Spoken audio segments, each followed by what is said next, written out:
بسم اللہ الرحمن الرحیم۔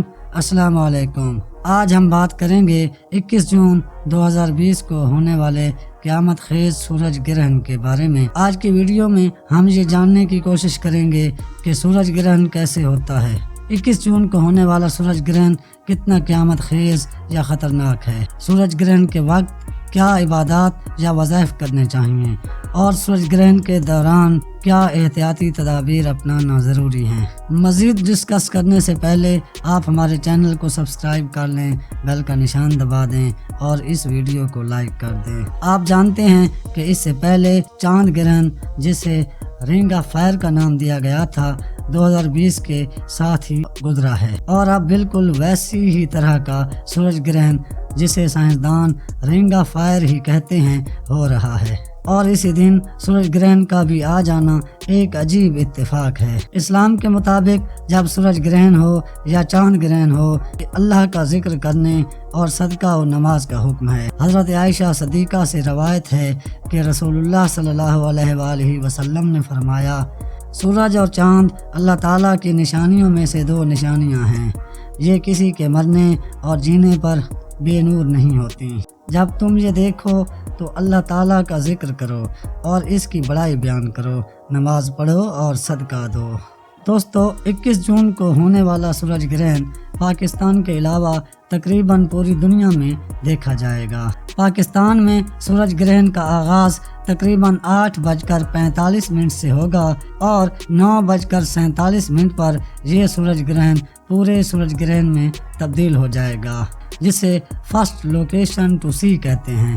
اسی طرح 11:40 پر پاکستان میں سورج گرہن اپنے عروج پر ہوگا، یعنی اس وقت پورے سورج کو گرہن لگ جائے گا، اور یہ نظارہ پاکستان میں 11:40 پر دیکھا جا سکے گا۔ یہ پورا سورج گرہن دن 1:32 پر ختم ہونا شروع ہوگا۔ سائنس کی زبان میں اسے لاسٹ لوکیشن ٹو سی کی پوزیشن کہتے ہیں۔ پاکستان میں دن 2:35 پر یہ جزوی سورج گرہن میں تبدیل ہو کر ختم ہو جائے گا۔ اس طرح یہ سورج گرہن جو تقریباً 8:45 پر شروع ہوگا اور 2:35 پر ختم ہوگا، پاکستان کی تاریخ میں طویل ترین سورج گرہن ہوگا، جس کا وقت تقریباً 5 گھنٹے اور 50 منٹ کے قریب ہوگا۔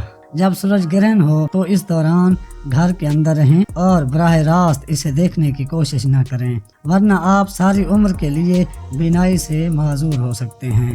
اس بارے میں آپ کو ڈاکٹر سہیل سرور، جو کہ آئی اسپیشلسٹ ہیں، کی آواز میں کچھ ہدایات اور آنکھوں کے لیے اس کے نقصانات سنواتے ہیں۔ کچھ سورج گرہن کے متعلق بات کرنی تھی، اور اس کا جو میگنیٹیوڈ ہے وہ 0.86، یعنی سورج جو ہے وہ 86% جو ہے وہ چاند کے پیچھے آ جائے گا۔ ایسی صورتحال میں جو بچے ہیں یا لوگ ہیں، ان کو احتیاط یہی ہے کہ وہ گھر میں رہیں۔ اس کی وجہ یہ ہے کہ یہ جو ایک دم تھوڑی دیر کے لیے جب اندھیرا ہوتا ہے تو لوگ سورج گرہن کی طرف دیکھنا شروع کر دیتے ہیں، اور اچانک کیا ہوتا ہے کہ سورج جب چاند کے باہر آتا ہے تو ہماری پیپلز اس وقت اندھیرے میں ڈائلیٹڈ ہوتی ہیں، اور ایک دم جو تیز روشنی ہے وہ ہمارے ریٹنا پہ اور اس کا جو پارٹ میکولا ہے اور اس کا جو پارٹ فوبیا ہے اس کے اوپر پڑتی ہیں، اور وہ irreversible ڈیمیج ہو جاتا ہے۔ اور اس کو کچھ لوگ کہتے ہیں کہ ایکس ریز سے دیکھیں، اور کوئی ضرورت نہیں ہے دیکھنے کی، اپنے آپ کو خطرے میں نہ ڈالیں۔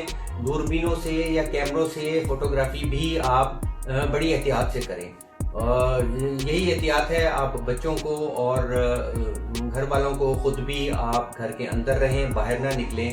مگر اسلامی حکم کے مطابق جب سورج گرہن ہو تو نماز کسوف ادا کی جائے اور توبہ و استغفار کیا جائے۔ اپنا اور اپنے گھر والوں کا خیال رکھیں۔ ہماری ویڈیو پسند آئے تو اسے لائک کریں، چینل کو سبسکرائب کریں اور بیل کا نشان بھی دبائیں، اور اسے اپنے دوستوں میں شیئر بھی کریں۔